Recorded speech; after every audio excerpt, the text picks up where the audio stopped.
So sometimes what you may have to do is work with images that has been extracted out of an interlaced video.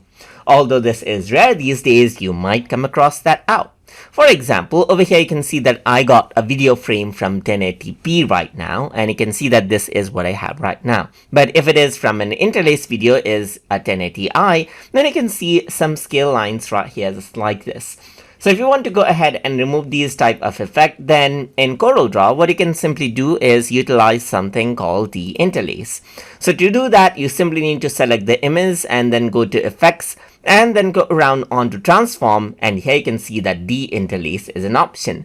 And as soon as I apply it, you can actually see that the interlacing is not there anymore. So you can see the before and after, and you can only see the change right here in this particular section right here. You can go for odd or even lines right here. As you can see, the odd lines are already black, so you see it like that. But for the even lines, you can see that this is what you have. So when I actually disable and enable it, it simply goes ahead and copies the pixels on individual lines. You can go for duplication right here or interpolation, which is much more softer, as you can see just like this. So that is how you can go ahead and work around with the Deinterlace effect inside of Corel Draw.